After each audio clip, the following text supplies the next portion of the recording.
యెహోవాను సేవించుట మీ దృష్టికి కీడని తోచిన ఎడల మీరు ఎవరిని సేవించెదరో అది అద్దరిని మీ పితరులు సేవించిన దేవతలను సేవించెదరో అమోరీల దేశమున మీరు నివసించుచున్నారే వారి దేవతలను సేవించెదరో నేడు మీరు కోరుకొనుడి మీరు ఎవరిని సేవింప కోరుకొన్నెనో నేనును నా ఇంటి వారును యెహోవాను సేవించెదమో అనెను. దేవుని నామానికి స్తోత్రం. What a firm determination! ఎంత గొప్ప నిశ్చయిత, ఎంత ధైర్యంగా ఈ భక్తుడు చెప్తున్నాడు అండి. అటువంటి మాట మనం కూడా చెప్పగలిగి ఉండాలి అని ప్రభు పక్షంగా నేను మనవి చేస్తున్నాను.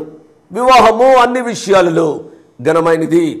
మానవుడు ఒంటరిగా ఉండుట మంచిది కాదని యోచించిన ఆ ప్రియా దేవుడు మానవునికి సాటిన సహాయం చేయాలి అని చెప్పి తన ప్రక్క టెముకల్లోంచి ఒక ఎముకను తీసి నారిని చేసినట్లుగా దేవుని యొక్క వాక్యంలో చూస్తాం.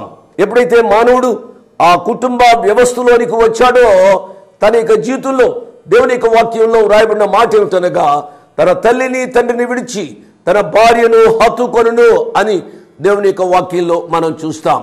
కాబట్టి యవనస్తులుగా భార్యాభర్తలుగా ఒక కుటుంబ అనుభవంలోనికి వారు వచ్చారు. కుటుంబ అనుభవంలో ఉండవలసిన స్థితి నేను జ్ఞాపకం చేస్తున్నాను. చాలామంది పెండ్లైన మొదటి దినాల్లో బాగుగా ఉంటారు అండి. యవనస్తులు కాబట్టి వారి యవన జీవితాన్ని అనుభవించాలి అని చాలా సంతోషంగా ఉండి ఉంటారు కదూ.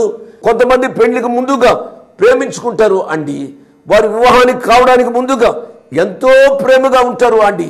ఈ అబ్బాయి అమ్మాయి అంటే పడి చచ్చిపోతున్నట్లుగా, అమ్మాయి ఈ అబ్బాయి లేకపోతే జీవితమే లేదన్నట్టుగా వారు వ్యవహరిస్తూ ఉంటారు. ఒక రోజున ఎప్పుడైతే వారి యొక్క జీవితాల్లో ఆ వివాహపు ముడులు పడ్డాయో వారి జీవితానికి చూసుకోవాలి. ఇక వివాహమైన తరువాత కొన్ని దినాలు, నెలలు లేక కొన్ని సంవత్సరాలు బాగా ఉంటే ఉండవచ్చు. వివాహానికి ముందుగా ప్రేమించుకున్నారే, అప్పుడు వారి ప్రేమ చాలా గణనీయంగా ఉంటుంది. ఎందుకు చేతనగా వారు ఊహా సముద్రంలో ఉంటారు, ఊహించుకుంటారు, ఏమేమో ఊహించుకుంటారు.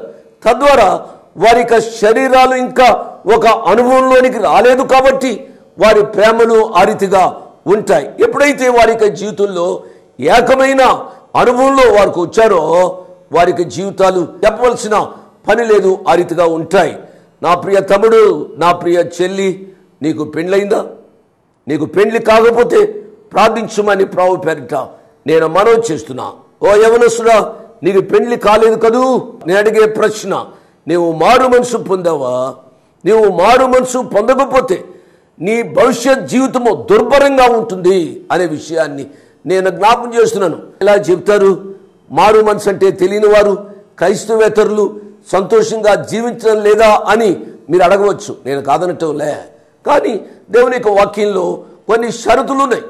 దేవుని యొక్క వాక్యంలో కొన్ని పాటించవలసిన అవసరాలు ఉన్నాయి, పాటించవలసిన షరతులు ఉన్నాయి.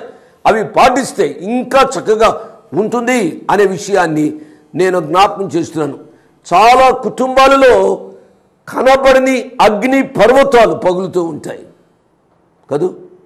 పైకి బాగానే ఉంటారండి, వాళ్ళు క్రైస్తవులు కావచ్చు, క్రైస్తవేతరులు కావచ్చు. నేను మనవి చేస్తున్నాను, క్రైస్తవులు ఒక్కరే బాగుంటారు అని నేను అనటంలే.